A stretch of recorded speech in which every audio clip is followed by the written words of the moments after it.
Data-driven fintech was a no-go until last year. Now the doors have opened up. So we might not have a pipeline of fintechs that are considering open banking or didn't have prior. But the fact that we're creating a landscape here in Bahrain by June 30th, it will become the global reference point because we're mandating all banks, all retail banks, by June 30th to open up. So anyone who's in the fintech sector that is data-driven, Bahrain creates an amazing landscape for them to integrate to. I was having a conversation with Steve yesterday, and every time I said the word open banking, his eyes would light up. I've never seen anyone's eyes light up as much as Steve's eyes lit up as when he talked about open banking. And Steve, you've developed 7 other companies in the past, but you're very passionate about open banking. Why are you so excited about open banking, and specifically here in Bahrain? You've been here for the last week. What kind of progress are you seeing, and why are you so excited to be here? I was talking to several banks here, and they said, why are you in Bahrain?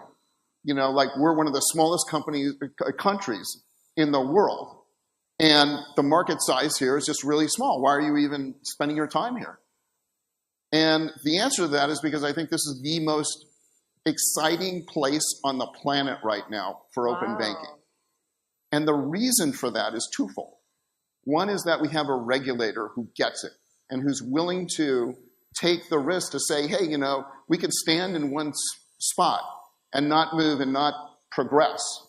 Or we could take the risk associated with progression, and in fact, we may get a better outcome for everyone. We get actually, by innovating, we may actually increase security, make it much easier for people to use the systems, and so forth. It's going to be a boon for everyone. But so that's one piece of it, that they laid the foundation for innovation and encourage it.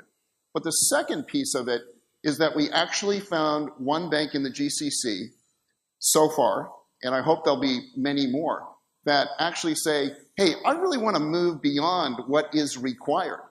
I want to really unlock the potential of what open banking can give. How do I do that? Can you work with us to do that? And to me, that is the most exciting opportunity in my entire career.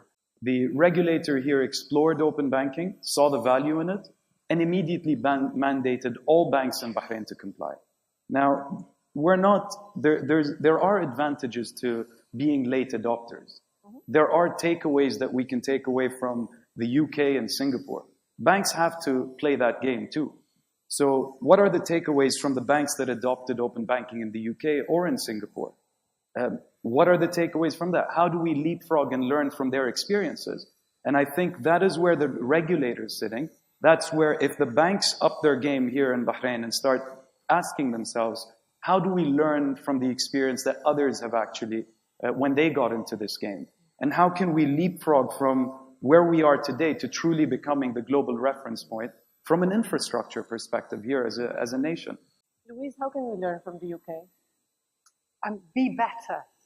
Amazing. That's easy, no? So a very different situation in the UK. And for us, our logic was slow. So the regulators regulated in the UK because pretty much everything else had failed. The banks had failed to take into account of consumers' attitudes, behaviors, and expectations having fundamentally changed over decades. They'd failed to take account of this. They had failed to take account of fundamental shifts in technology. And they had failed to take into account the rise of competitors from out with their own sector. And I'm not talking about fintechs, I'm talking about the tech titans.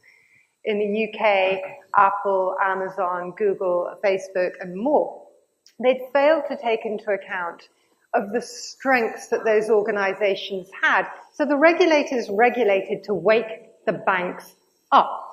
And the banks, their reaction to regulation was an anaphylactic shock compliance reaction. How to do less. We're seeing mixed messaging from the banks. Some banks are saying, we need extensions, we don't know what this means, we need more time. The fact that they're doing that means they're in the wrong mindset. Yes. Because this is something that takes 90 days, you can get it done as long as you're using somebody that's done this before and they're good at it. The second thing is how do we do it better? And why do you want to open just a little bit and only do what you need to comply? And they're looking at the regulator for answers, where the answers should be coming from the private sector. And that's where I think it will be driven. It will be interesting to see who comes out on top and who comes out first. Okay, so let's be absolutely clear. Not everyone will succeed. Not every bank will succeed. It is a mixed ability class. Some will do exceptionally well, some will be distinctly average, and some will stay in the 20th century, and ultimately, as their customer base dies, so will they.